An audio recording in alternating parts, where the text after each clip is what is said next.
Hello, welcome back to my channel. My name is KateSemeniuk. I'm a hypnotherapist.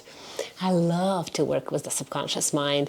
It's actually my biggest interest in life is to find out how unconscious mind is driving our life and what we can do with it so that our life takes a better direction.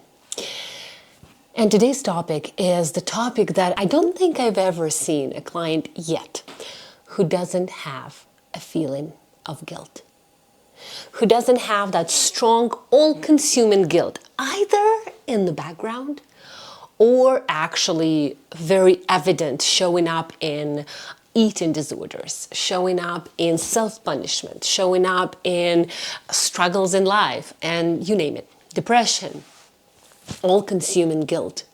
Let's talk about it.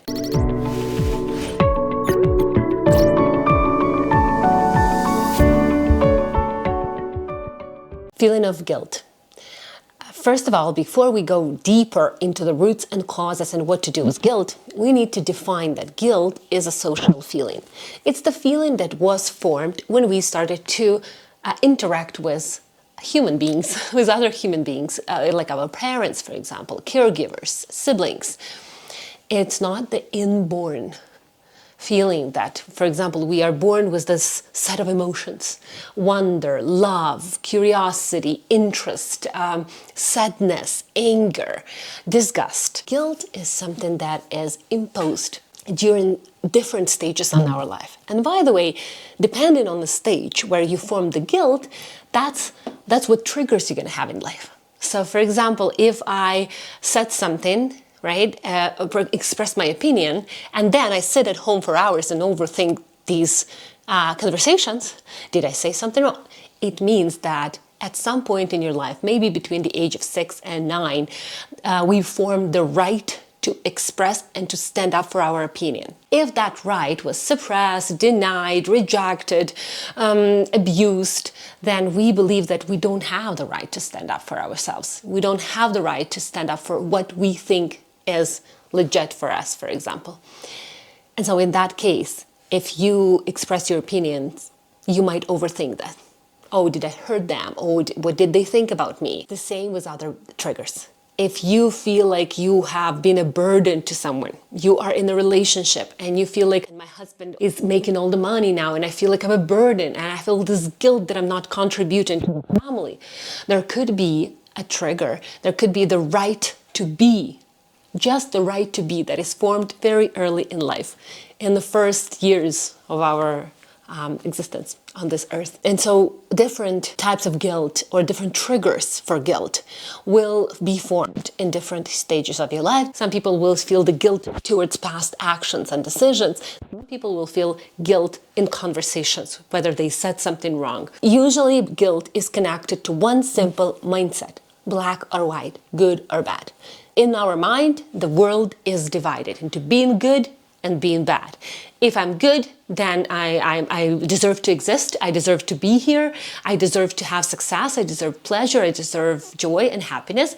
If I'm bad, then no, I don't deserve all of it and I need to be restricted. We'll talk about it. Where does it come from? Childhood. A black or white thinking is the thinking of a very strong intellect. It's where we started to use logic very early, stopped listening to ourselves, and allowed logic to drive our decisions. It's not a bad thing because it's probably you survived and you did very well on that logic.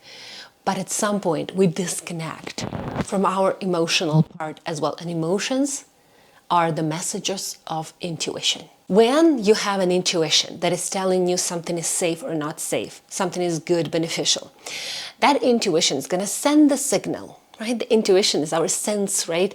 That is going to send you the vibe about that person or about the situation or about this room or about this event. Then it sends the emotion. And emotion mixes up with logic and creates the decision that you want to make. However, if the logic overrides everything, emotions, everything, there is no emotions, there is just logic, right? Then there is no messages. The intuition is suppressed. right? And only logical decision. And people can run for their whole life on logic, by the way. They can run the whole life on logic, and if they have a strong willpower, strong inner resource, they can run and suppress and can live for a very long time. However, in the beginning, in the background, in the basement, as I call it, right? In the basement, in the unconscious and subconscious mind, it's going to show up. Show up in frustration, show up in guilt sometimes, show up in different, not being okay with the world, not accepting other people's opinions. It will be in a very strong criticism or judgment. It could show up in different areas. So there is a balance. Right? There is a balance to listen to your emotions and to also use the logic when needed. Because emotions, as we say, right, they can override the logic as well. And you can find people who are living exceptionally in their emotional brain and people who live exceptionally in their logical mind. And both will suffer. Both will struggle.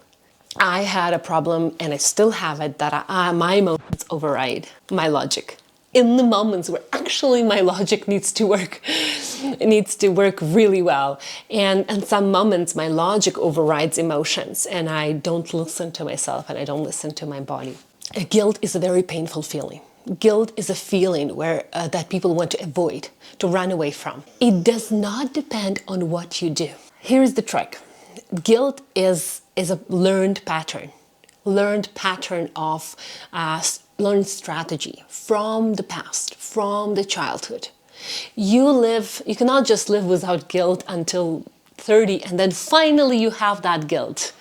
No, you probably had that guilt, you just became aware of it.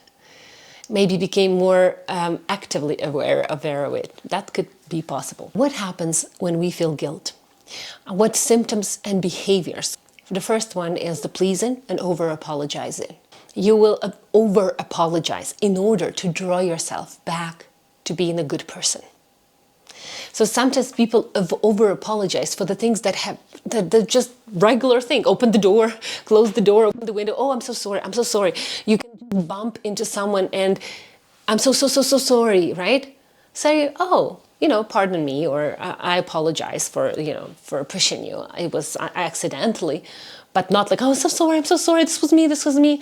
You can notice that kids sometimes do that strategy often. So over-apologizing and pleasing someone. When we please someone, we betray our own needs, right? So when I please someone, I forget what is important for me.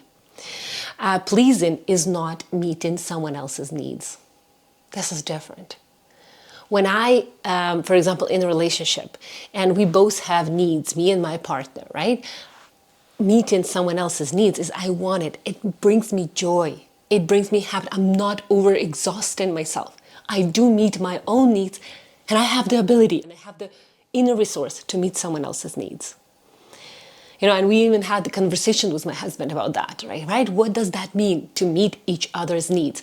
And then I realized you meet your needs first, and then to meet someone else's needs. And you do it because you choose to do it, because it brings you pleasure, it brings you fulfillment, it brings you content, right? But pleasing is when I neglect my own needs and I please someone so that they are happy. Because if they're happy, maybe I'm going to be happy as well. Or maybe if they're happy, they will love me. Usually guilt is not being satisfied with myself. Self-rejection, self-hatred that is turned towards ourselves. Very often we believe that if I have my mental health problems and I am living with someone, with my partner, they don't have it, I feel like I'm a burden. With my mental health, I'm a burden. And that could create a lot of guilt. So I'm guilty about my own actions and behaviors. I'm guilty for bringing someone else's challenges. And that inner conflict is taking up almost most of our resources and energy. That's why people who have a lot of guilt, it's hard for them to move forward in life because they just don't have the resources for that.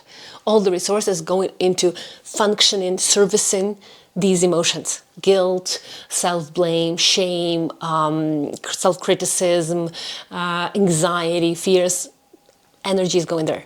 So it's hard to move on in life, to make some changes in life. Desire to be good comes from childhood, when you did something, made an action, in childhood, explored the world. Maybe you ripped the book that your mom was reading, or you did something that the parents considered bad behavior.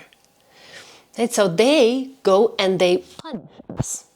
So punishment in one of the most biggest causes and roots of guilt, not the only one, but one of. By punishing us, they return us back to being a good. So they punish us, for example, for doing something in school, and then they take away our laptop, or they take away our phone, right? Or they don't allow us to use internet for a week. That's in the modern world. For us, punishment was different when we were kids, right? It was more like, could be physical abuse, it could be emotional abuse, it could be not going out, right? I was like, you're not going out for 10 days. You're not playing with your friends, right? So depriving someone the connection. When that happens, right? When we got our punishment, we return back to being good.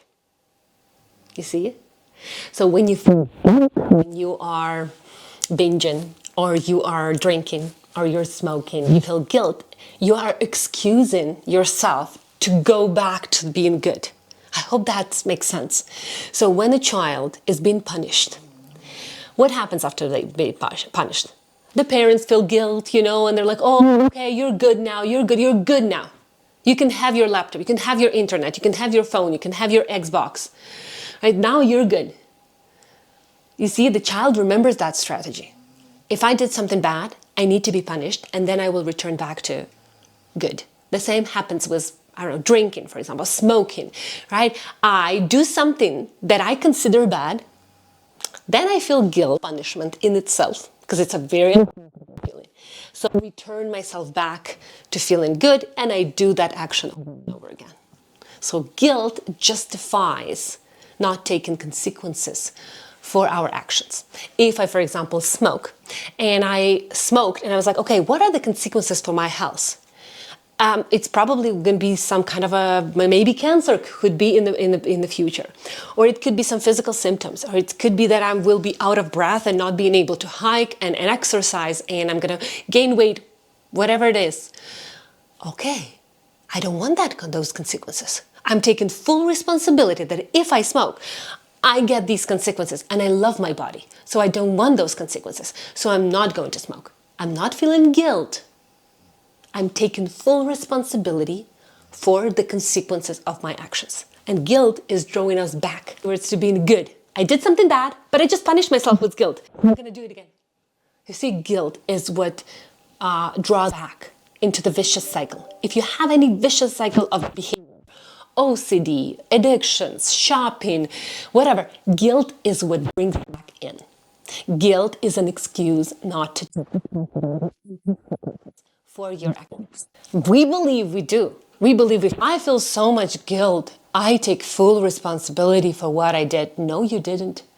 Because taking responsibility for your actions is being able to recognize the consequences and to being able to stop the behavior beneficial for you and for the world around you.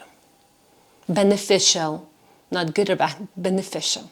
So, you see, if we have, because there is a big difference between guilt and the responsibility.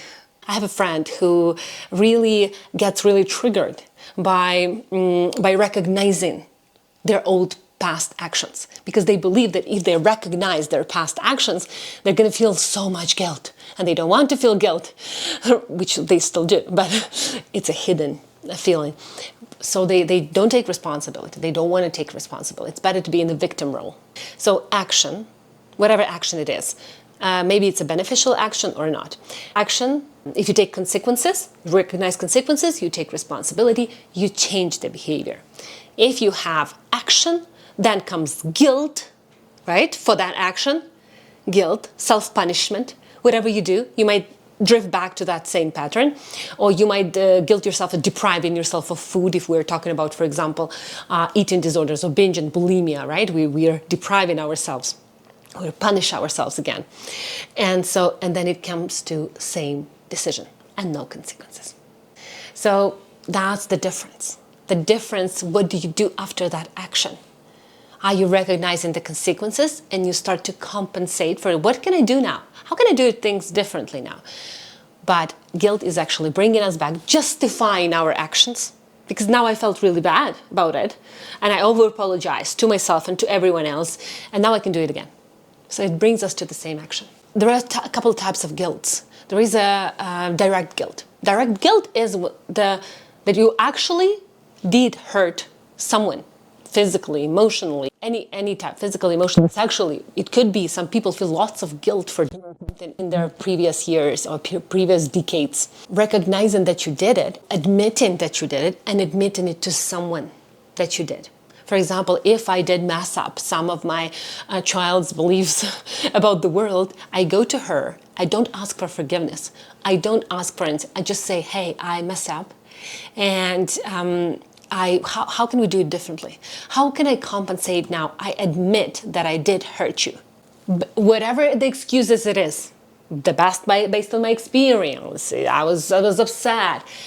But when my daughter, for example, when she comes to me to apologize, she tells me, Mom, I was emotional. My emotions were so strong. I was so angry at you. But she really communicates it very well. If she comes to me, she communicates exactly how she felt, right? And so in this case, we try to do, we do like, what can I do better? What can I do better now? There is a manipulative guilt. Manipulative guilt is when we manipulate with guilt, ourselves or somebody else. If I am, for example, in a relationship and I feel so guilty for sitting here in the depression and not really helping you. You're doing everything around the house. And I'm here depressed. I feel so sorry for you. I feel so sorry for myself. That's manipulative guilt. When you manipulate to doing the same things. You manipulate other people to feel sorry for you. And you, in the meantime, will do the same things. Right? Mental health problems are caused by environment somewhere long ago, but you have the responsibility for healing that. There is some deep guilt that we are not responsible for. For example, some kids might feel guilt that they were born. They were blamed. That's because of you. My financial problems because of you. You were supposed to be a girl. I wanted a girl and you're a boy, or vice versa, right? So there will be a gender conflict. There will be a responsibility conflict. There will be, I don't deserve to be here. I don't deserve to be here. I'm useless.